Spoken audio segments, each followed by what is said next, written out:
총장은 장관 부하가 아니라며 추미애 장관을 향한 작심 발언을 내놨습니다. 지휘권 박탈은 비상식적이라고 했고 중상모략은 자신이 쓸 수 있는 가장 점잖은 단어라고 했습니다. 윤 총장은 처가 관련 의혹엔 근거 없이 의혹을 제기하면 누가 공직을 하겠냐고 반문했고 과거엔 저한테 안 그러지 않았느냐고도 했습니다. 라임 사건 수사를 맡아온 박순철 남부지검장이 사퇴했습니다. 정치가 검찰을 덮어버렸다고 했습니다.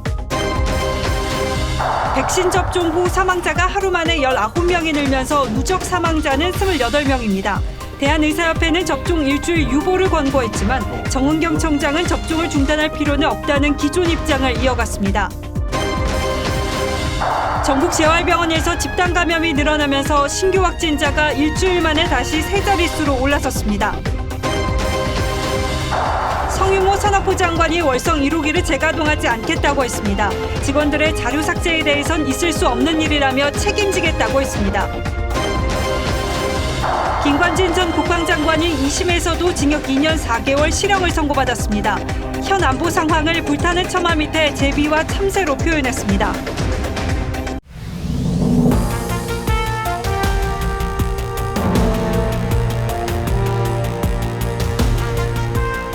안녕하십니까. 뉴스9의 신동욱입니다. 그동안 추미애 법무장관과 여권의 집중적인 공격을 받았던 윤석열 검찰총장이 오늘 국회 국정감사장에 나와서 작심한 듯한 발언을 쏟아냈습니다.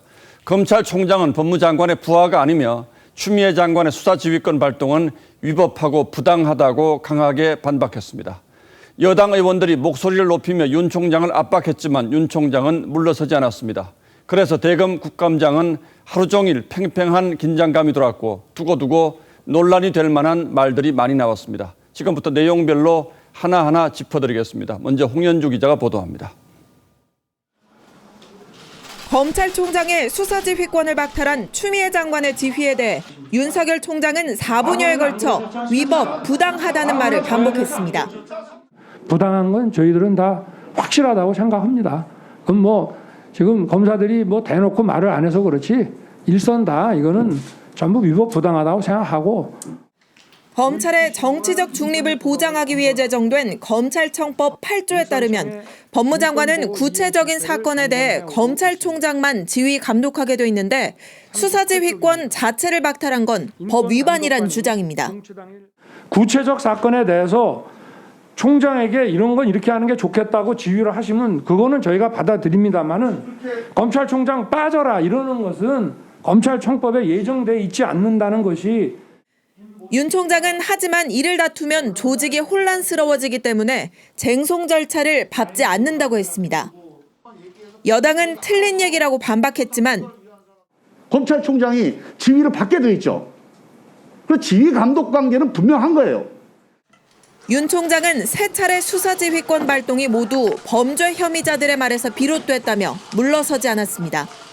어마어마한 중형의 선고가 예상되는 그런 사람인데 이런 사람들의 어떤 얘기 하나를 가지고 총장의 지휘권을 박탈하고. 그러면서 검찰총장은 법무부 장관의 부하가 아니라고 말해 공방이 벌어지기도 했습니다. 검찰총장이 장관의 부하라면 이 수사와 소추라고 하는 것이 정치인의 지위에 떨어지기 때문에. 추미애 장관은 SNS에 글을 올려 검찰총장은 법상 법무부 장관의 지휘 감독을 받는 공무원이라고 반박했습니다. 검찰에 관한 사무는 법무부 장관이 관장하도록 되어 있습니다. 그런데 검찰총장이 장관과 친구입니까? 부하가 아니면 친구입니까? 윤 총장은 라임 사건을 부실 수사했다는 법무부 주장을 반박하며 썼던 중상모략이란 단어는 최소한의 표현이었다고 강조했습니다. 중상모략이라는 단어는 제가 쓸 수 있는 가장 점잖은 단어라고 저는 생각합니다. TV조선 홍현주입니다. 라임 펀드 사건 수사를 편파적으로 한다는 이유로 추미애 장관이 윤 총장의 지휘권을 박탈한 데 대해서도 윤 총장은 작심 발언을 이어갔습니다. 여당 의원들이 윤 총장이 야당 관련 수사를 의도적으로 게을리한 것 아니냐고 따져 묻자 윤 총장은 여야를 가리지 않고 철저한 수사를 지시했다며 무슨 근거로 그렇게 말하냐며 강하게 반발했습니다. 이어서 이태희 기자가 보도합니다. 윤석열 총장은 라인펀드 사건을 편파적으로 수사하고 있다는 여권의 지적에 터무니없는 말이라고 반박했습니다. 터무니없는 얘기입니다. 제가 라임 사건을 철저하게 수사하라고 2월에 검사를 좀 더 추가 파견을 하라 했고, 여당 소속 위원장이 여권 인사 수사만 언론에 나온다고 지적하자 검찰에 흘린 게 아니라고 했습니다. 그러니까 여당 의원들이 그러니까 연루된 부분은 이미 그 수사가 중계 방송되듯이, 그런데 야당 그 정치인 관련된 거는 자기들이 도망을 다니면서 조금 언론에 얘기를 했던 것 같습니다. 여당은 윤 총장이 대검 반부패 부장을 건너뛰고 서울 남부지검장으로부터 직보를 받은 것도 문제 삼았습니다. 반부패 부장을 제외해 야권 정치인 수사를 뭉개려는 의도라는 겁니다. 하지만 윤 총장은 규정과 절차에 따라 보고받고 수사 지시를 했다고 반박했습니다. 야당 정치인에 관련돼서는 어떻게 이루어졌습니까? 규정에 따라서 이루어졌습니까?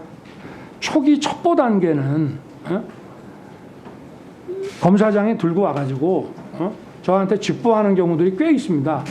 첩보 단계라서 그런 식으로 처리했다라고 얘기하시는데, 처리한 게 아니라 원래 그렇게 한다고. 윤 총장은 또 라임 사건 연루설이 제기된 정치인 수사와 관련해 통신 계좌 추적이 완벽하게 이루어졌고 마무리 단계에 접어들었다고 강조했습니다. TV조선 이태희입니다. 윤석열 총장은 최근에 검찰 인사와 관련해서도 작심한 듯 속내를 그대로 드러냈습니다. 추미애 장관이 취임한 지난 1월 이후 현 정권 관련한 수사검사들이 무더기로 좌천된 것에 대해서 야당 의원이 질문을 하자 노골적인 인사가 있었고 수사를 제대로 할 수 없는 환경이 됐다고 답했습니다. 여기서 노골적이라고 한 건 노골적인 좌천 인사를 뜻하는 것으로 보입니다. 여권의 사퇴 압박에 대해서는 압력이 있더라도 소임을 다하겠다고 잘라 말했습니다. 박경준 기자가 보도합니다. 지난 1월 8일 추미애 장관은 취임 닷새 만에 검찰 고위 간부 인사를 단행합니다. 인사안을 주지 않고 윤석열 총장을 호출해 의견을 내라고 했고 윤 총장이 거부하자 협의 없이 발표했습니다. 검찰총장이 저의 명을 거역한 것입니다. 9달 만에 입을 연 윤 총장은 법무부 호출도 협의 없는 인사 발표도 전례 없는 일이라고 비판했습니다. 그런 식으로 인사하는 법이 없습니다. 뭐 이렇게 인사안 이렇게 보여주는 게 그게 인사 협의가 아니거든요. 추 장관이 인사안을 청와대에서 받으라고 했다고도 밝혔습니다. 청와대에서는 펄쩍 뛰죠. 터무니없는 일이라고. 당시 조국 사태와 청와대 울산시장 하명 수사 의혹 등 현 정권 관련 수사를 하던 검사들이 줄줄이 좌천됐고 추 장관 인사는 3차례 더 이어졌습니다. 지난 1월 이후에는 좀 많이 노골적인 그런 인사가 있었던 것 같습니다. 네, 추미애 장관 부임 시기하고 정확히 부합합니다. 현 정부에서 수사 압력을 받았냐는 여당 의원 질의엔 수사할 수 없는 환경이 됐다고 맞받았습니다. 그래서 문재인 정부에서 하고 싶은 수사 압력, 수사 방해 받으신 적이 있어요? 이제 인사를 통해 가지고 제가 부당한 거를 하게끔 놔둘 수는 없지만 어떤 사건을 좀 적극적으로 수사할 수 없는 그냥 환경이 돼버렸기 때문에. 그럼에도 윤 총장은 임기를 마치겠다는 뜻을 분명히 했습니다. 취임하면서 국민들과 한 약속이니까 어떤 압력이 있더라도 제가 할 소임은 다 할 생각입니다. TV조선 박경준입니다. 예, 보신 것처럼 오늘 대검 국감장은 여야가 완전히 바뀐 듯한 이례적인 풍경이 펼쳐졌습니다.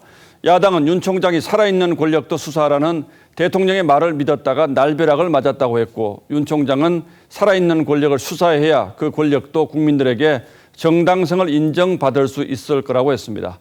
살아있는 권력에 대한 수사를 강조한 대통령의 생각은 그대로일 거라고도 했습니다. 보도에 김정우 기자입니다.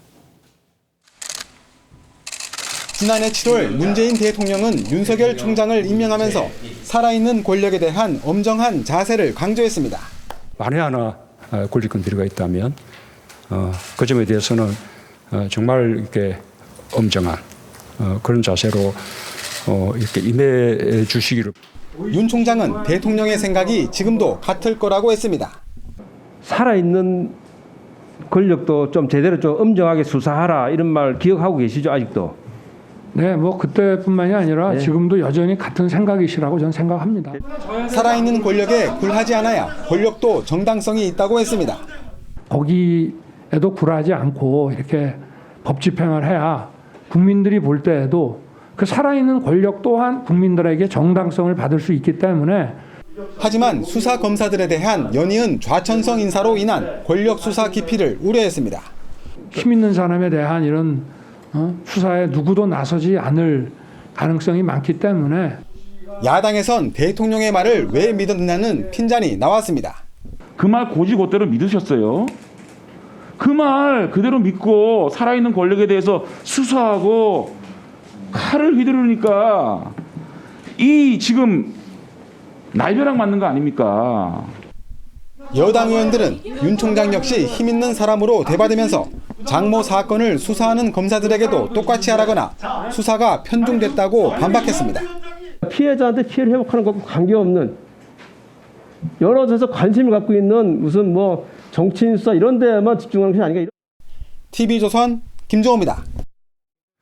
여권은 윤석열 검찰총장의 아내와 장모의 재산 형성을 둘러싼 의혹을 제기했습니다. 추미애 장관이 수사 지휘권을 발동했을 때는 즉각 수용한다는 뜻을 밝혔지만 오늘은 작심한 듯 근거 없이 의혹을 제기하면 누가 공직을 맡겠느냐며 윤 총장은 강하게 반발했습니다. 계속해서 신은석 기자가 보도하겠습니다. 부인 재산 형성 과정에 대한 질문을 받자 윤석열 총장은 결혼 전의 일로 자신은 잘 모른다고 했습니다. 부인의 재산 형성 과정에 대해서 어떤 뭐 질문을 하시거나 그런 적 없습니까? 제가 답변을 과연 해야 되는 거죠. 형성 과정이야 뭐 제가 결혼 전에. 아니 근데 그 부분에서 제가 얘기하는 게 부인의 전시회 후원엔 관여하지 않았다고 했고 부인이 결혼 전엔 큰 전시회를 했지만 자신이 서울지검장이 된 뒤 오히려 안 했다고도 했습니다.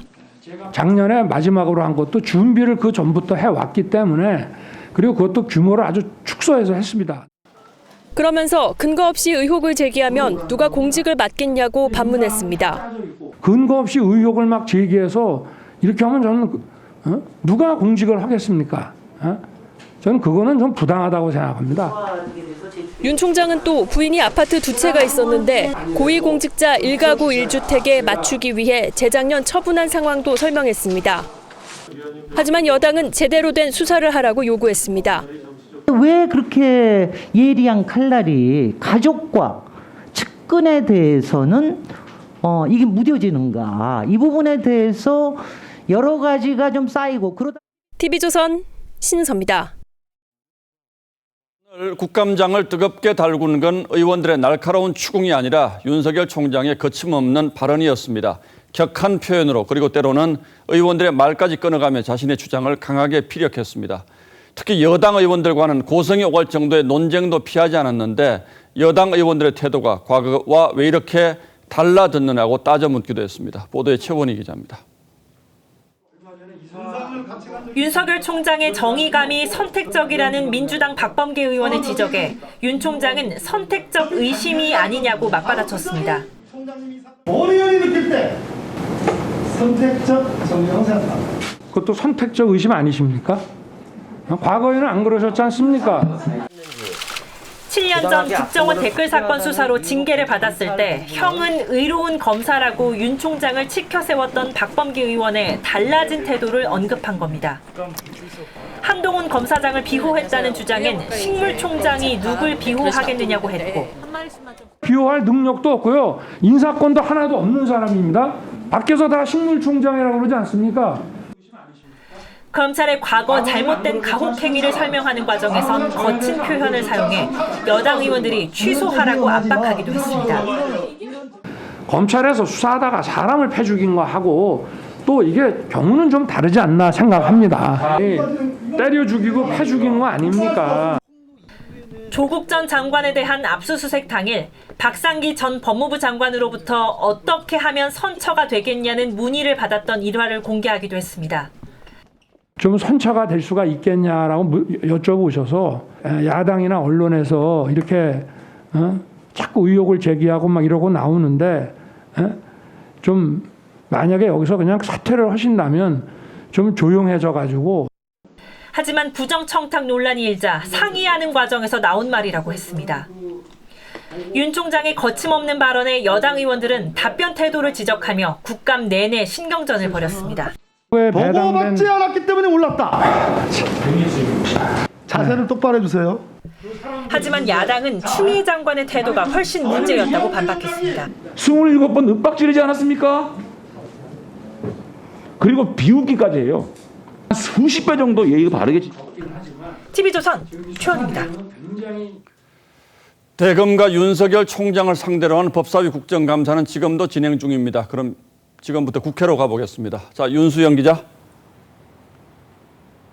네, 국회에 나와 있습니다. 자, 대검 국감이지만 올해는 사실상 윤석열 총장에 대한 국정감사였다 이렇게 볼 수가 있겠는데 저녁 식사했을 거고요. 국감은 다시 시작이 됐습니까? 네, 저녁 식사 시간으로 중지됐던 법사위 국감은 20분 전에 재개가 됐습니다. 윤석열 총장이 국회에 출석한 건 지난해 인사청문회 이후 1년 3개월 만인데요. 앞서 리포트에서도 보셨지만 그때와는 여야의 태도가 180도 달라졌습니다. 검찰개혁의 적임자라며 윤 총장 의혹을 적극적으로 옹호했던 일부 여당 의원들이 오늘은 불만이 있으면 옷을 벗고 정치 영역에서 논쟁을 하라며 사퇴를 압박했습니다. 네, 하지만 윤 총장은 지난 4월 총선 이후 민주당에서 사퇴하라는 얘기가 나왔을 때도 문재인 대통령이 적절한 메신저를 통해 흔들리지 말고 소임을 다하라고 말했다며 물러날 뜻이 없음을 분명히 했습니다. 추미애 장관의 수사 지휘권 논란, 채널A 사건 등에 대해 윤 총장이 특유의 직설화법으로 그동안 담아왔던 생각을 쏟아내자 열린민주당 김진애 의원은 답변 시간을 1분으로 제한하자고 제안하기도 했습니다. 반면 야당 의원들은 윤 총장에게 발언 기회를 주는 등 여당의 공세를 적극 방어했습니다. 지금은 현재 의원들의 1차 보충 질의가 진행되고 있는데요. 검언 유착 의혹과 검찰 인사 등 주질의 때 다하지 못했던 현안 질의가 이어지고 있습니다. 지금까지의 진행 속도라면 오늘 국감은 밤 10시를 전후에 끝날 것으로 보입니다. 지금까지 국회에서 TV조선 윤수영입니다. 자, 이런 가운데 라임 펀드 수사를 책임지는 서울 남부지검의 박순철 지검장이 오늘 전격적으로 사표를 제출했습니다. 검찰 내부망에는 정치가 검찰을 덮어버렸다는 제목의 글을 올렸습니다. 라임 사건은 법과 원칙에 따라 진행되어 왔고 검찰총장 지휘권 배제의 근거가 된 의혹들은 사실과 거리가 있다고 주장했습니다. 윤재민 기자가 보도합니다. 국정감사에 나와 라임 사건을 철저하게 수사하겠다던 박순철 서울 남부지검장. 철저히 수사해서 의혹을 제대로 밝혀보겠습니다. 발언 사흘 뒤 검찰 내부망에 사의를 표했습니다. 추미애 장관이 라임 검사 술접대 의혹 등에 대해 수사지휘권을 발동한 지 사흘 만이기도 합니다. 박 지검장은 우선 윤석열 검찰총장 지휘 배제 결정 관련 주요 의혹은 사실과 거리가 있다고 했습니다. 이른바 검사 비리 의혹은 김봉현 입장 발표를 통해 처음 알았기 때문에 대검의 보고 자체가 없었고 야당 정치인 비리 수사 부분은 우월경 전임 검사장이 정기 면담에서 보고서를 작성해 윤 총장에게 보고했고 이후 수사가 상당히 진척됐다고 했습니다. 박 지검장은 정치권과 언론이 각자 유불리에 따라 비판하는 상황에서 어떤 수사 결과를 내놔도 공정성을 의심받게 될 수밖에 없을 것이라고 한탄한 뒤 수사 결과를 믿어달라고 했습니다. 그러면서 정치가 검찰을 덮어버렸다며 검사직을 내려놓겠다고 썼습니다. 박 지검장의 사의 표명 글엔 사의를 거둬달라는 취지의 댓글이 100개가 넘게 달렸습니다. 추미애 장관은 사의 글에 유감을 표하면서도 곧 후속 인사를 실시할 예정이라며 수사팀은 흔들림 없이 진실 규명에 전념해달라고 했습니다. TV조선 윤재민입니다. 라임 사건을 수사하던 서울 남부지검장이 전격적으로 사표를 냈고 앞서 보셨듯이 윤석열 총장을 둘러싼 논란도 뜨겁습니다. 이 장면을 지켜본 국민은 어떤 생각을 했을까? 그리고 검찰은 또 어떤 생각을 했을까? 앞으로의 사태가 걱정되면서도 궁금한 점이 많습니다. 법조팀의 주원진 기자에게 하나하나 물어보겠습니다. 자, 주 기자 어서 오십시오. 자, 윤 총장이 그동안 국회 나오면 좀 몸을 낮추는 듯한 모습을 많이 보였는데 오늘은 정말 발언의 강도가 예상보다 센 것 같아요. 예상은 했습니까? 네, 추 장관이 이틀 전 윤 총장의 수사지휘권을 박탈한 직후 대검찰청은 격이 떨어진다며 아무런 반응을 내놓지 않았습니다. 다만 검찰 내부에서는 윤 총장이 국정감사에서 직접 입장을 밝힐 것이라는 얘기가 흘러나왔습니다. 피감기관장으로 출석해 상당 시간 의견을 말할 수 있는 국감장을 10분 활용해 담아놨던 속내를 쏟아냈다는 해석이 나옵니다.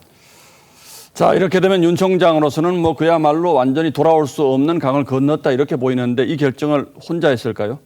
네, 윤 총장은 최근 법조계 원로들의 의견을 다수 청취하고 있는 것으로 전해집니다. 예. 특히 추미애 장관의 지휘권 발동에 대한 논란에 대해 집중적으로 조언을 들은 것으로 알려졌습니다. 전직 총장 등 대다수 의견은 검찰총장의 지휘권을 박탈한 것은 검찰청법 위반이라는 것이었다고 합니다. 윤 총장이 추 장관의 지휘권 박탈은 위법이라고 강하게 못 박은 것은 이런 배경이 작용한 것으로 보입니다. 자, 결국 추 장관의 지휘권 발동에 이런 작심 발언을 하게 된 아주 중요한 배경이 됐다 이렇게 봐야 되겠군요. 그런데 박순철 남부지검장은 왜 갑자기 사표를 낸 것으로 보고 있습니까? 네, 가장 큰 이유는 추미애 장관이 수사지휘권을 발동한 이후 라임 수사팀의 동요가 있었고 검찰 내부에도 반발이 나왔기 때문입니다. 예. 추 장관이 남부지검이 수사를 부실하게 했다고 지적하고 현직 검사에 대한 수사까지 지시했는데요. 검찰 내부에서는 이를 정치적 수사로 받아들이고 있습니다.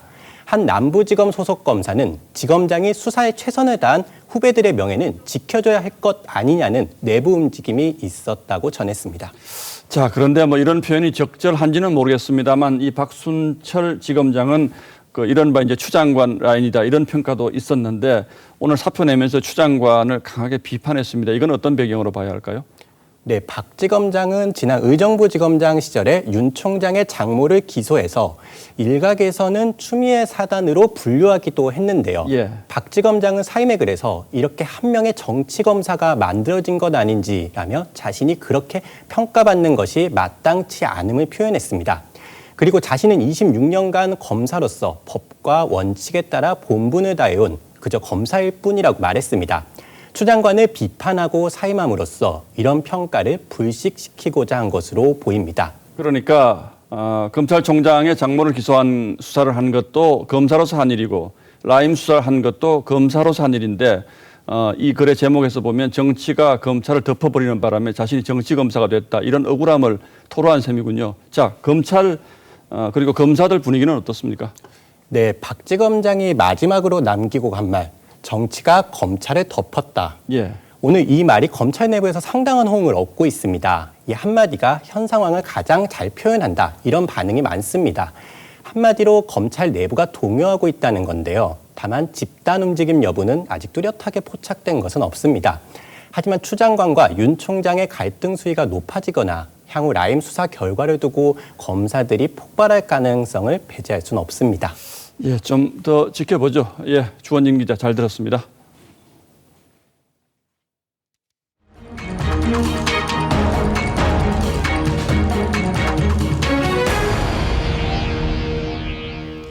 계속해서 라임과 옵티머스 관련 뉴스 이어갑니다. 야당이 사기꾼의 말에 좌지우지되는 추미애 검찰의 수사를 맡길 수 없다며 특검법을 제출했습니다. 최순실 특검보다 더 큰 이 검사만 30명으로 하는 역대 최대 규모 특검을 제안했는데 민주당은 반대 입장을 분명히 했습니다. 김보건 기자입니다. 라임 옵티머스 특검법 발의에는 국민의힘과 국민의당 의원 전원이 참여했습니다. 대표 발의자인 주호영 원내대표는 사기꾼 한마디에 수사 방향을 정하는 검찰에 맡길 수 없다고 했습니다. 민주당이 이 사건의 특검을 회피하거나 거부한다면 그것은 숨기거나 감춰야 될 비리가 많다는 것을 국민들에게 보여주는 것밖에 되지 않습니다. 특검 규모를 파견검사 30명 이내로 했는데 20명 이내였던 최순실 특검보다 많은 역대 최대 규모입니다. 주호영 원내대표가 민주당 김태년 원내대표를 찾아 특검 수용을 설득했지만 민주당은 연루 의혹이 제기된 야권 인사를 보호하기 위한 정략적인 시간 끌기라며 거부했습니다. 오히려 26일까지 공수처장 후보 추천위원을 선임하라며 맞불을 놨습니다.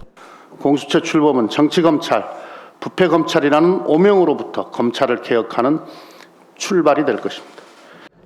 여야 정치인과 권력 실세 연루 의혹이 있는 만큼 과거 같으면 특검이 가능한 사안이지만 야당 의석이 절대적으로 부족한 상황에선 현실적으로 통과가 어렵습니다.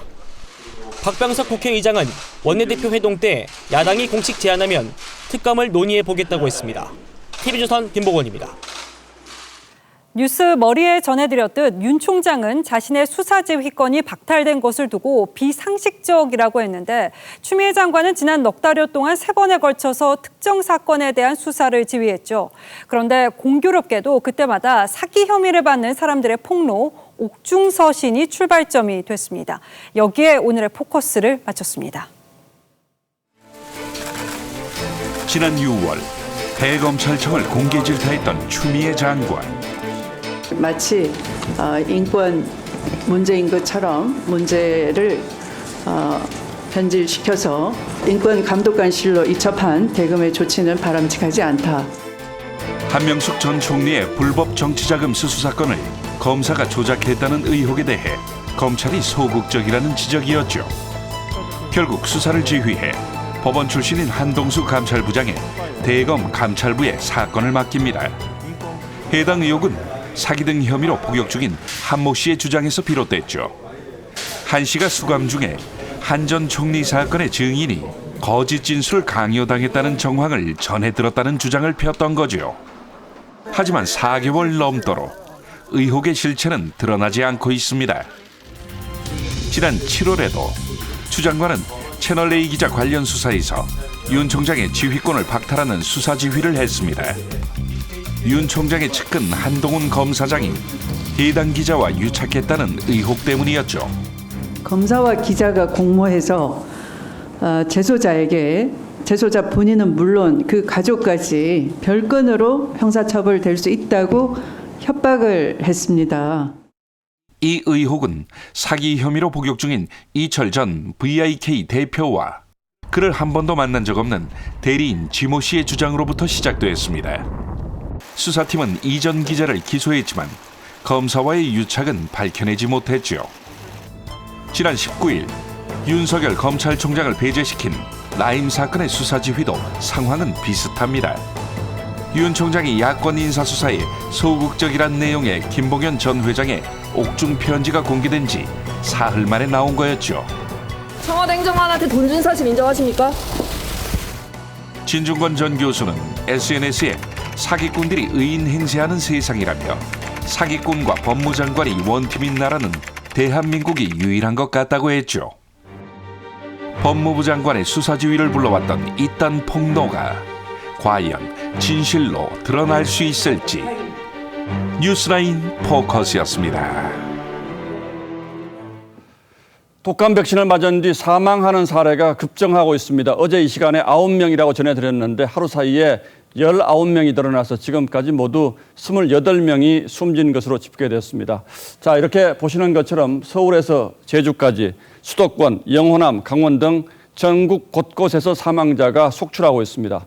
물론 아직까지 백신과 사망 사이에 직접적인 연관성은 확인되지 않았습니다만 과연 이대로 백신을 맞아도 되는지 공포가 급속도로 번지고 있습니다. 이심철 기자가 먼저 보도합니다. 경북 안동의 73살 A씨는 어제 낮 3시쯤 한 동네 의원에서 독감 예방주사를 맞았습니다. 같은 건물에 있던 요양보호센터에서 3시간가량 머물렀던 A씨는 집으로 돌아간 뒤 갑자기 쓰러졌고 병원으로 옮겼지만 숨졌습니다. 여기 시설에 계시다가 집에 가셨죠? 여기서 한 2시간, 3시간 계시다가 가신 거예요? 그때 병원에서 특별히 이상 없으셨죠? 네. 서울 영등포의 80대 남성은 어제 독감 예방주사를 맞은 뒤 3시간 만에 목숨을 잃었습니다. 대전에선 독감 예방주사를 맞은 뒤 의식을 잃었던 70대 여성이 사흘 만에 숨졌습니다. 경남 창원의 70대 남성은 지난 19일 오전 10시쯤 백신 주사를 맞고 이틀 뒤 목욕탕을 갔다 쓰러졌습니다. 그럴 때 정상 넘쳤어요. 나이가 많다는 것만 멀쩡하게 왔어요. 오늘 하루 서울과 경남, 경북, 광주, 강원, 전북, 인천 등 전국 곳곳에서 19명의 사망자가 속출하면서 지난 16일 인천에서 시작된 독감 백신 접종 후 사망자는 엿새 만에 28명으로 늘었습니다. 사망자 대부분은 70대 이상 노인으로 무료 백신을 접종받았습니다. 보건당국은 백신과 사망의 연관성은 낮다고 보고 있지만 사망 사례가 늘어나면서 백신 안전성에 대한 불안감이 커지고 있습니다. TV조선 이심철입니다. 자, 그런데 백신을 맞은 뒤 사망했다는 사실만 있을 뿐 직접적인 연관성은 여전히 오리무중입니다. 백신의 원료인 유정란에 문제가 있었을 가능성이 제기됐지만 이 역시 아직은 미확인 의혹일 뿐이고 당국은 백신에 문제가 없다는 입장을 고수하고 있습니다. 하지만 의사협회는 내일부터 전국의 의료기관에 백신 접종을 중단하라고 권고했습니다. 정은혜 기자가 보도합니다. 독감 백신을 맞고 숨진 25명 중 22명은 60대 이상 고령자들입니다. 이들 가운데는 고혈압과 당뇨 등 기저질환이 있었던 사람들도 있지만 혼자 거동해 예방접종을 맞을 만큼 건강했습니다. 보건당국은 부검을 통해 사망 원인이 기저질환과 연관이 있는지 조사하겠다고 했지만 연관성을 밝힐 가능성은 낮습니다. 사망자가 잇따르자 백신의 안전성에 대한 의문은 커지고 있습니다. 원래 백신은 굉장히 안전해서 그런 기저질환자를 위해서 만드는 거거든요. 그런 분들이 백신에서 문제가 있다면 그 백신의 안정성에 문제가 있다고 봐야 되는 거죠. 그러니까 독감 바이러스를 유정란에 넣어 배양할 때 기준치 이상의 독성 물질이 들어가 쇼크를 일으켰을 가능성도 제기됐습니다. 원료 관리가 제조사에게만 맡겨져 있어 확인이 필요하다는 겁니다. 유정란 생산시설은 백신 제조사에서 정기적으로 점검에 철저히 관리해서 유정란 단계에서 문제가 없도록 최선을 다하고 있고 독감 백신의 안전성 논란이 커지는 가운데 대한의사협회는 적어도 일주일간 독감 예방접종을 미룰 것을 정부에 권고했습니다. 서울 영등포구는 관내 의료기관에 접종을 보류하라는 문자를 보냈습니다. TV조선 정은혜입니다. 이렇게 불안한 상황이 이어지면서 특히 고령층, 연세 드신 분들의 공포감이 걷잡을 수 없이 번지고 있습니다. 맞자니 무섭고 안 맞자니 찜찜한 그런 상황이죠. 병원 접종 창구도 눈에 띄게 한산해졌습니다. 황병준 기자가 돌아봤습니다. 오늘 오전 서울 강서구 한국건강관리협회. 접종을 기다리는 사람들로 붐볐던 거리가 텅 비었습니다. 3분의 1 정도 수준으로 제일 많이 줄은 연령대는 70대 노인 연령층이시고요. 백신 접종 뒤 숨진 사람들 대부분이 60대 이상 고령자들이기 때문입니다. 그거 맞고 돌아가신 분들이 여러 분 되잖아요. 그래서 겁이 나서 그래서 안 맞았습니다. 독감 백신 공포가 확산되면서 인터넷에선 접종을 우려하는 글들이 잇따르고 있습니다. 실제 70세 이상 접종이 시작된 첫날 어르신 183만 명이 접종을 했지만 사망 소식이 전해진 이튿날은 110만 명으로 뚝 떨어졌습니다. 어르신 등 고위험군의 접종을 독려하고 있는 정부는 비상입니다. 불안감을 달래기 위해 71살인 정세균 국무총리는 세종시에서 어제 독감 무료 접종을 했습니다. 박능우 보건복지부 장관은 지난해 우리나라에서 70세 이상 노인이 하루 평균 560명 숨졌는데 절반은 이미 백신을 맞은 것으로 추정된다고 말했습니다. 사망자가 백신을 맞았는지 여부를 집중적으로 확인하다 보니 관련 수치가 늘었을 가능성을 언급한 겁니다. TV조선 황병준입니다. 이렇게 독감 백신 접종에 대한 불안감이 커지고 있는데도 정은경 질병관리청장은 국회에 출석해서 백신의 안정성엔 문제가 없다며 접종을 중단할 상황은 아니라고 했습니다. 야당은 접종을 중단하고 전수조사를 하자고 주장했습니다. 계속해서 황정민 기자입니다. 정은경 청장은 예방접종을 중단할 상황이 아니라는 기존 입장을 재확인했습니다. 제품 자체의 안전성 문제는 아니라고 현재는 판단을 하고 있어서 접종을 중단하는 것은 적절치 않다라고 생각합니다. 정 청장은 오히려 접종을 하지 않아 생길 수 있는 코로나19와의 합병증 우려가 더 크다고 했습니다. 다만 정 청장과 박능우 보건복지부 장관은 아직 예방접종을 하지 않았다고 했습니다. 청장님은 맞으셨어요? 저는 아직 접종 대상이 아니어서 맞지는 못했고요. 저는 다음 주 월요일이 돼야 제가 맞을 수 있는 날짜입니다. 국민의힘은 사망 원인이 규명되기 전까지 접종을 일시 중단하고 백신 전수조사를 해야 한다고 주장했습니다. 야당의 촉구가 거듭되자 정 청장은 추가 조사 결과를 보고 종합적으로 판단하겠다고 했습니다. 원인을 찾기 전까지는 접종을 계속한다. 너무 잘못된 태도 아닙니까? 오늘 신고된 그런 정보들도 조사 결과들을 종합해서 판단하도록. 여당 의원들은 국민 불안엔 공감하면서도 접종 중단은 시기상조라는 신중한 입장을 밝혔습니다. TV조선 황정민입니다. 예, 전에 없던 일이라서 참 답답하고 또 공포스러울 수밖에 없는 상황입니다. 다른 해와 대체 뭐가 달라졌길래 이런 일이 벌어지고 있는지, 물론 아직 정답은 없습니다만 어떤 가능성이 있는지 하나하나 따져보겠습니다. 자, 윤슬기 기자, 네. 국가 백신 사업이란 게 있죠. 네. 올해 뭐가 달라졌습니까? 네, 정부는 올해 무료 접종 대상자를 예년에 1,300여만 명에서 1,900만 명으로 확대를 했고, 그러면서 백신을 기존의 3가 백신에서 4가 백신으로 바꿨죠. 4가 백신은 예방 가능한 균이 3가보다 하나가 더 추가가 돼 예방 효과가 높아지게 되죠. 그런데 업계에서는 정부가 공급받는 백신의 단가가 너무 싸서 이런 관리 소홀의 문제가 벌어질 수도 있었다, 이런 얘기가 있죠. 그렇습니다. 정부가 지난 6월 입찰 공고에서 제시한 백신 단가는 1도즈당 8,490원으로 추정됩니다. 예. 그런데 백신의 시장가는 14,000원에서 15,000원이죠. 절반에 가까운 낮은 가격이다 보니 유찰이 거듭되고, 지난달 4일에야 8,620원에 정부와 업체 간의 조달 계약이 체결됐습니다. 어린이 대상 무료 접종을 불과 4일 앞둔 시점이었죠. 공교롭게도 상온 노출 백신에 백색 입자 백신 사태가 잇따르면서 국민들의 불안이 커졌지만 정부는 안전성에 문제가 없다는 입장으로 일관해 왔습니다.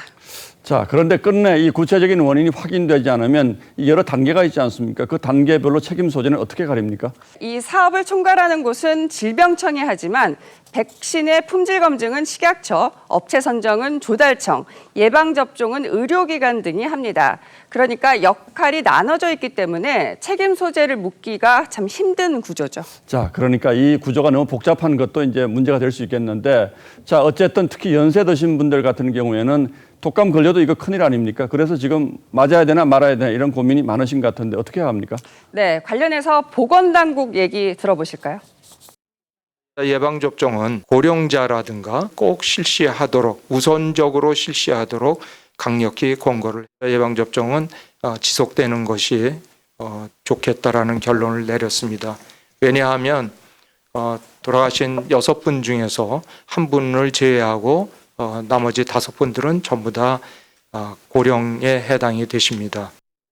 네, 어르신들의 접종을 권고하면서 동시에 접종 후에 사망한 어르신이 대부분이란 점도 거론을 한 거죠. 예방접종의 중요성을 강조하다 나온 얘기지만 국민들의 마음을 세심히 살피는 노력이 아쉽다는 지적도 나옵니다. 아니, 국민들이 불안해하는데 그 불안을 이해하고 해소시키기 위한 노력들을 하지 않고 내 말대로 따라와 하고 밀어붙이는. 자, 그러니까 정부가 돌아가신 분들이 대부분 고령층이다 이렇게 말하면서도 또 고령층은 맞는 것이 좋겠다 이렇게 얘기를 하니까 이게 앞뒤가 잘 맞지 않는 것처럼 들린다 이런 얘기죠. 그렇습니다. 자, 어쨌든 뭐 더 큰 문제가 없기만을 바라겠습니다. 네. 자, 윤슬기 기자 오늘도 잘 들었습니다.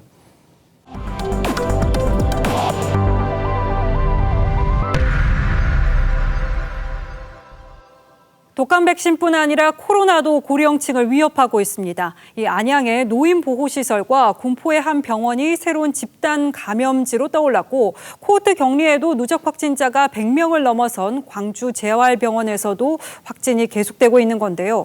모두 고령층이 많이 이용하는 시설이어서 우려가 커집니다. 권형석 기자입니다. 경기도 안양의 한 노인보호시설. 하루 새 시설 이용자와 직원 등 14명이 코로나19 확진 판정을 받았습니다. 어르신 종사자 외부 강사 포함해서 89명이라고 돼 있네. 그래서 77명을 검사를 했는데 그중에서 13명이 지금 확진자로 판명이 됐다. 이건. 군포의 한 병원에서도 입원 환자와 간병인 등 8명이 감염됐습니다. 병원 측은 확진자가 나오자 출입을 통제하고 외래 진료도 중단했습니다. 노인보호시설과 병원의 집단 감염은 가족 간 감염에서 비롯됐습니다. 먼저 확진된 가족으로부터 감염된 시설 이용자와 간병인이 연결고리가 되면서 26명까지 확진자가 늘어난 겁니다. 경기 광주의 재활병원에서는 확진자가 23명 추가돼 누적 확진자는 109명이 됐습니다. 아직 최대 잠복기에 내에 있으며 추가적인 환자 발생이 있을 수 있다고 판단하고 있습니다. 서울 영등포 요양병원에서는 전수검사에서 종사자 1명이 확진됐고, 경기 남양주 요양원, 전남 장성 요양병원 등에서도 확진자가 잇따랐습니다. 취약시설 중심으로 코로나19가 확산되면서 신규 확진자는 일주일 만에 세 자릿수인 121명을 기록했습니다. TV조선 권영석입니다. 올해는 예년보다 이른 추위가 시작됐는데 내일 아침은 기온이 크게 떨어질 것으로 예보돼서 단단히 준비하고 나가셔야겠습니다. 한파주의보도 전망됐는데요. 취재기자 연결해서 날씨 알아보겠습니다. 자, 송민성 기자, 저녁부터 많이 쌀쌀해졌죠? 어떻습니까? 네, 제가 지금 나와 있는 여의도 한강공원의 기온은 현재 영상 9도를 기록하고 있는데요. 그런데 생각보다 바람이 꽤 많이 불어서 체감 온도는 이보다 훨씬 낮게 느껴집니다. 사실상 초겨울의 날씨처럼 느껴지는데요. 산책 나온 시민들은 예상치 못한 추위에 어깨를 잔뜩 움츠린 모습입니다. 내일 아침 기온은 더 내려갈 예정입니다. 서울의 경우 영상 4도로 오늘보다 8도 가까이 낮아집니다. 파주는 0도, 동두천 1도로 경기 북부는 오늘보다 10도 이상 내려가는데 체감 온도는 영하로 떨어집니다. 경기 북부와 강원 북부 지역에는 올가을 첫 한파주의보가 발령됐습니다. 기상청은 북서쪽에 찬 공기가 밀려들면서 내일과 모레까지 추운 날씨가 이어지겠다고 내다봤습니다. 네, 계속해서 바람이 심해지고 있는데 오늘 시야도 좋지 못했는데요. 올 가을 처음으로 황사도 밀려왔죠? 네, 지난 20일 중국 고비 사막과 내몽골 부근에서 발원한 황사가 북서풍을 타고 우리나라에 상륙했습니다. 올가을 들어 첫 황사가 나타난 겁니다. 이 때문에 오늘 전국 대부분 지역의 미세먼지 농도가 나쁨을 기록해 미세먼지주의보가 발령되기도 했습니다. 뿌연 수목으로 시민들은 불편을 겪었습니다. 오늘 황사가 너무 심해서 바깥 경치를 좀 제대로 볼 수 없어서 많이 아쉽습니다. 저도 모르게 기침이 막 나오는데 참느라 애썼고 주위에 사람들도 막 기침하면 쳐다보니까. 황사와 미세먼지는 차가운 북서풍에 밀려 내일이면 해소됩니다. 지금까지 여의도 한강공원에서 TV조선 송민선입니다. 네, 북한군의 피격돼 사망한 우리 공무원 관련 소식입니다. 해경이 사망 공무원이 수억 원대 도박비 부담을 느끼다가 도피성 월북을 했다고 결론냈습니다. 유족 측은 해경을 상대로 법적 대응을 예고하면서 강력 반발했습니다. 강석 기자입니다. 해경의 판단 근거 가운데 하나는 피격 공무원 A씨의 도박 경력입니다. 해경은 A씨가 실종 당일 당직 근무에 들어가기 몇 시간 전까지 인터넷 도박을 했고 지난해 6월부터 591차례에 걸쳐 도박에 쓴 돈이 7억 4천여만 원에 달한다고 밝혔습니다. 해경은 또 월급과 지인에게 빌린 돈, 꽃게 구매 대행 자금까지 도박에 탕진한 뒤 채무가 3억 9천여만 원으로 들면서 급여 압류와 개인 회생 신청으로 이어졌다고 설명했습니다. 해경은 A씨가 이 같은 현실을 벗어나려고 자진 월북했다고 판단했습니다. 실종자는 정신적 공황 상태에서 현실 도피의 목적으로 월북한 것으로. 유족 측은 해경의 발표가 소설이라며 강하게 반발했습니다. 친형 이래진 씨는 실종 당시 국제 상선 공용망을 통해 북한에 구조 요청도 하지 않은 해경은 피의자라며 법적 대응 방침을 밝혔습니다. 어떻게 사법기관이 이렇게 할 수가 있습니까? 말도 안 되는 거죠. 이제 요거에 대해서 해경은 책임을 져야 돼요. 유족 측은 해경 수사 결과 발표에 앞서 가진 기자회견에서 실족 가능성을 강하게 주장하며 월북 근거로 제시됐던 표류 예측 실험 결과 보고서 등의 정보 공개를 요청할 예정입니다. TV조선 강석입니다. 이명박 정부 시절 국군 사이버사령부에 정치적인 댓글을 쓰게 한 혐의로 재판에 넘겨진 김관진 전 국방장관이 항소심에서 징역 2년 4개월을 선고받았습니다. 법정 구속은 면했는데요. 재판 직후 김 전 장관은 우리의 안보 상황을 불타는 처마 밑에 제비라고 표현했습니다. 어떤 상황을 두고 한 말인지 이치영 기자가 보도합니다. 서울고등법원 형사 13부는 김관진 전 국방장관의 군형법상 정치관여 혐의를 1심과 마찬가지로 유죄로 인정했습니다. 다만 일부 직권남용 혐의는 무죄로 판단해 징역 2년 4개월을 선고했습니다. 김 전 장관 측은 사이버전은 2004년부터 시행했고 국내 정치가 아닌 북한에 대항하기 위한 것이라고 주장했습니다. 하지만 재판부는 국민의 정치적 의사 형성에 관여한 건 군의 중립 의무를 위배한 반헌법적 행위라고 지적했습니다. 재판부는 실형을 선고하면서도 법정 구속은 하지 않았습니다. 김 전 장관은 재판 결과를 받아들일 수밖에 없다면서도 안보 상황을 우려했습니다. 어차피 판결을 받았으니까 그 권위를 인정할 수밖에 없습니다. 그다음에 연작 처당이라서 현재 안보 상황에 따르는데 소요하지. 지붕이 불타고 있는 줄도 모르고 처마 밑에서 놀고 있는 제비와 참새에 우리나라 안보 상황을 비유한 겁니다.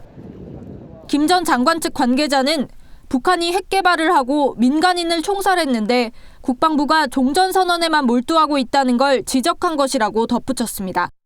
TV조선 이채연입니다. 부동산 소식입니다. 이 전셋값이 좀 잡혀간다는 뉴스를 전해드렸으면 좋겠는데 시장 집계 상황을 보면은 최악의 전세 대란이 예상되는 수준입니다. 이번 주 전국 아파트 전셋값이 5년 6개월 만에 최대폭으로 상승한 것으로 나타난 건데요. 홍남기 경제부총리는 또 한 번 전세 시장 안정을 위한 추가 대책을 예고했습니다. 김주영 기자입니다. 서울 은평구 녹번동의 한 아파트입니다. 지난 7월 5억 원대에 거래됐던 이 아파트 85제곱미터형 전세가 이번 달 7억 5천만 원에 거래됐습니다. 34평이 이제 7억 5천까지 계약된 게 있었고 25평도 7억에 계약된 게 있거든요. 한국감정원 통계에 따르면 10월 셋째 주 전국 아파트 전세값은 0.21% 상승해 5년 6개월 만에 최대폭으로 올랐습니다. 63주째 상승세를 이어가고 있는 수도권 전셋값은 상승폭이 더 커졌습니다. 전국 아파트 매매가도 0.12% 상승해 8월 둘째 주 이후 최대폭으로 뛰었습니다. 2030 젊은 세대의 절박한 내 집 마련 열기도 식지 않고 있습니다. 집값이 너무 천정부지로 오르다 보니까 지금 집을 안 사면 안 되겠다는 생각이 들었어요. 그래서 대출을 받아서 서울 외곽에 집을 사게 됐습니다. 지난달 서울 전체 아파트 거래량은 4,795건. 이 가운데 37.3%는 30대였습니다. 전 연령대 중 가장 많습니다. 좀 전세 시장을 안정화하기 위한 또 추가적인 대책이 있는지 여부를 현재 관계부처 간에 한번 고민해보고 있다는 말씀을 드립니다. 이르면 다음 주에 추가 전세 대책이 나올 거란 전망이 나옵니다. TV조선 김주영입니다. 예, 다음 뉴스입니다. 산업부 국감에 나온 성윤모 산업부 장관이 월성 원전 1호기 조기 폐쇄 관련한 감사원의 감사 결과를 정면으로 반박했습니다. 원전 폐쇄를 위해서 경제성 평가를 조작하지 않았고 공무원들의 야밤 자료 삭제는 개인적 일탈이라고 주장했습니다. 보도에 김도형 기자입니다. 야당은 산업부가 한수원과 회계법인을 압박해 월성 1호기 경제성을 조작했다고 성윤모 장관을 질책했습니다. 정부가 원하는 결과를 맞추기 위한 작업인 것 같아 기분이 씁쓸하다고 할 정도로 노골적인 압박이 있었던 것입니다. 성 장관은 산업부가 의견 제시만 했다며 조작하지 않았다고 했습니다. 여러 가지 변수가 있고요. 저희도 여러 가지 의견은 있을 수 있다고 생각을 합니다. 조작 과정에 관여했다는 것은 동의하기 없다 하셨죠? 예, 조작하지 않았습니다. 월성 1호기 재가동도 없다고 못 박았습니다. 하지만 산업부 공무원들의 심야 자료 삭제에 대한 질타가 이어지자 고개를 숙였습니다. 하이즈 공무원들 단독으로 심야에 그렇게 가서 할 일은 아닌 것 같습니다.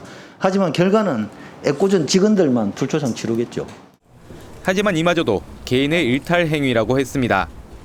자료 삭제에 대해서는 유감스럽게 생각을 합니다. 그렇지만 어떤 산자부라든지 정부 조직적인 내용이 있었다는 말에 대해서는 아니라고. 여당은 감사원이 타당성 판단을 유보한 데 의미를 부여했습니다.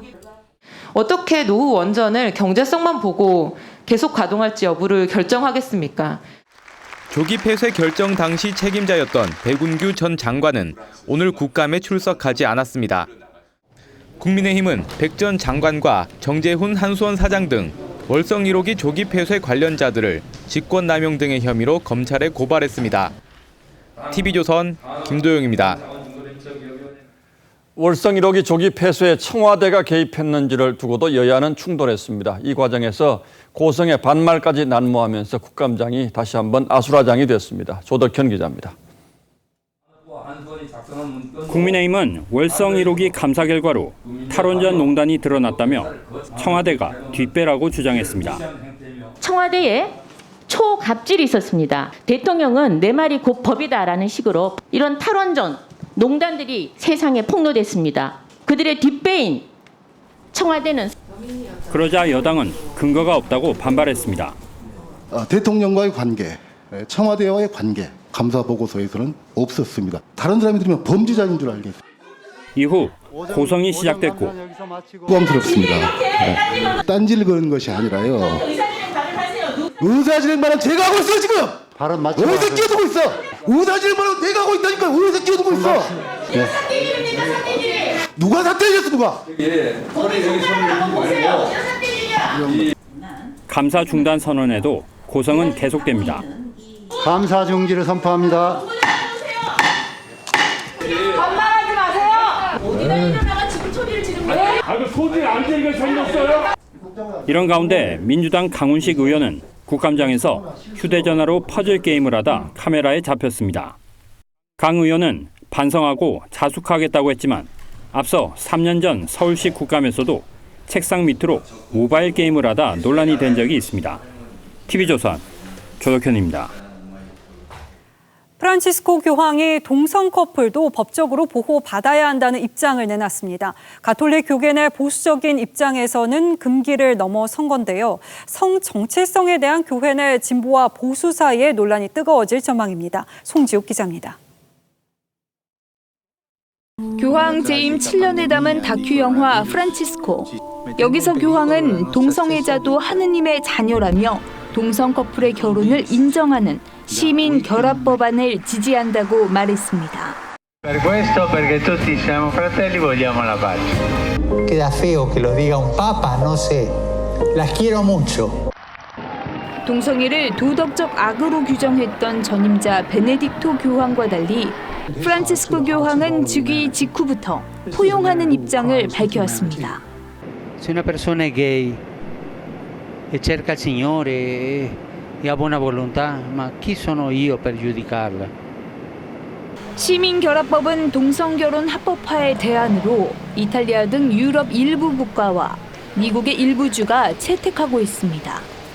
미국 예수의 사제인 제임스 마틴 신부는 성소수자들을 지지하는 역사적인 진전이라고 평가했습니다. 하지만 동성애 행위를 죄로 보는 교회의 전통적 가르침에는 위배됩니다.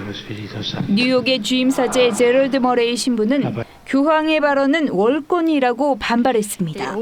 외신들은 교황의 이번 발언이 성 정체성과 관련한 교회 안팎의 문화적 전쟁에 영향을 줄 것이라고 관측했습니다. TV조선 송지욱입니다. 갑작스런 은퇴 발표로 팬을 놀라게 한 한화 이글스 간판타자 김태균 선수. 많은 별명으로도 사랑을 받았는데 은퇴 모습은 김눈물로 기억될 듯합니다. 이다솜 기자입니다. 20년 선수 생활의 마침표가 현실로 다가온 순간 네, 안녕하십니까. 한화이글스 김태균 선수입니다. 인사말도 채 마치지 못하고 눈물이 쏟아집니다.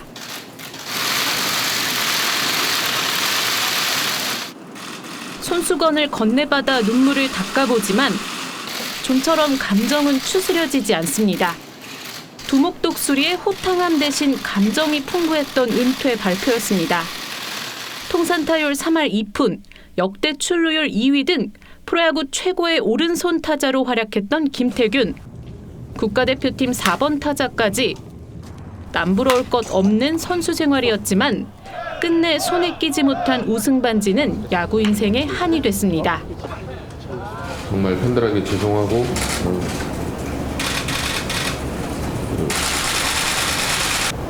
제가 이제 남은 인생에서도 평생의 한으로 남을 것 같아요. 누구보다 화려한 은퇴 시즌을 보낼 수도 있었지만 은퇴 투어도 고별 경기도 모두 마다했습니다. 결국 지난 8월 땅볼로 아웃되던 이 모습이 김태균의 마지막 타석이 됐지만 후회는 없습니다. 저만의 그 한 타석 정말 저한테는 개인적으로 정말 소중하고 하지만 저보다도 더 간절한 소중한 그런 타석일 수 있는 선수들이 있는데 김질주라는 별명이 가장 좋았다는 김태균은 이제 단장 보좌 역할로 제2의 야구 인생을 질주할 예정입니다. 은퇴식은 내년으로 등번호 52번은 영구 결번이 유력합니다. TV조선 이다솜입니다.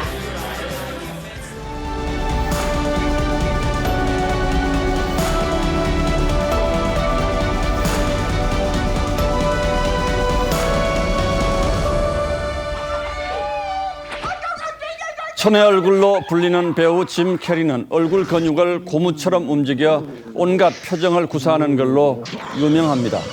그런 짐 캐리가 심각한 얼굴로 군중 앞에 섰습니다. Vaccines can do a lot of good, but we believe 36 vaccines in the first few years of life is too many. 여자친구 아들의 자폐증이 백신 탓일 수 있다며 접종 줄이기 운동에 나선 겁니다. 하지만 백신의 자폐증 유발설은 의학계가 괴담으로 판명한 지 오래입니다. 5년 전 미국의 홍역이 유행할 조짐을 보이자 오바마 대통령이 나섰습니다. There is every reason to get vaccinated. There aren't reasons to not get vaccinated. 지난 200년 백신에는 늘 불신이 따라다녔습니다. 종교나 자유를 내세우기도 하지만 그 뒤엔 부작용에 대한 막연한 공포가 자리 잡고 있습니다. 국내에서도 야간 쓰고 아이를 키우자는 온라인 육아 모임이 활동하다가 폐쇄되기도 했죠. 그런데 우리 주변에서 한동안 잠잠하던 백신 불안을 넘어서 이제는 공포증으로 번져가고 있습니다. 독감 백신을 맞은 뒤 숨진 사례가 속출하면서 병원 접종 창구가 한산해졌습니다. 가뜩이나 상온 유통 사건으로 쌓여있던 불신에 기름을 부은 격입니다. 접종을 미루고는 아예 포기하고 싶은 마음은 보통 사람들의 인지상정일 겁니다. 거기에다 코로나와 독감이 함께 유행할지 모르는 트윈데믹 걱정에 안 맞기도 불안해서 다들 당국의 입만 쳐다보고 있습니다. 정은경 질병관리청장은 백신 제조 과정에 문제가 있을 수 없고 백신과 사망 사례에 직접적인 연관성이 적어서 접종을 중단할 필요는 없다고 했습니다. 유통 문제 이후 백신 안전에 민감해지면서 이상 보고 건수가 늘어난 측면도 있다고 봤습니다. 하지만 사람이 이렇게 죽어가고 있는데 걱정하지 말고 맞으라는 말 또한 무책임하게 느껴집니다. 막연한 불신이 문제라면 그 불신과 두려움을 불식시키는 것 역시 방역 당국이 해야 할 일이고 그것이 진정한 실력입니다. 코로나 때문에 벌써 한 해 가까이 지칠 대로 지쳐 있다는 점 이해합니다. 그 노고도 치하합니다. 하지만 이 문제 역시 코로나 못지않게 심각한 문제고 자칫하면 온 국민이 함께 쌓아올린 방역 둑이 무너질지도 모릅니다.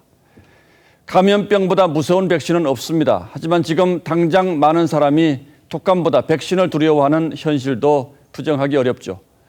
불신이 번지는 것 역시 감염병이 번지는 것 못지않게 무서운 일입니다. 10월 22일 앵커의 시선은 독감보다 백신이 무서워였습니다.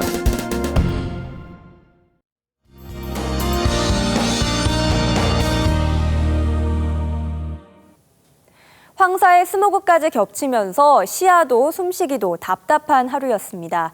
그래도 이제 먼지는 차츰 동남쪽으로 빠져나가겠고요. 내일은 미세먼지 농도 보통 수준을 회복하겠습니다. 이제는 먼지보다는 때이른 추위에 대비를 하셔야겠습니다. 내일 아침에는 겨울 코트도 과하지 않을 정도인데요. 내일 서울의 아침 기온 4도, 모레는 2도까지 떨어지면서 오늘보다 10도가량 낮아지겠습니다. 여기에 바람까지 불면서 체감 온도는 0도까지 떨어지겠습니다. 경기 북부와 강원도는 한파주의보도 내려지겠고요. 철원의 아침 기온은 영하 2도를 기록하겠습니다. 또 내일은 서리가 내리기 시작하는 상강절기인데요.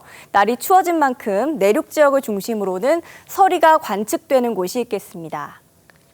일요일 오후부터는 날이 차츰 풀리겠고요. 당분간 비 소식은 나와 있지 않습니다. 날씨였습니다. 10월 22일 목요일 뉴스9은 여기서 모두 마치겠습니다. 시청해주신 여러분 고맙습니다.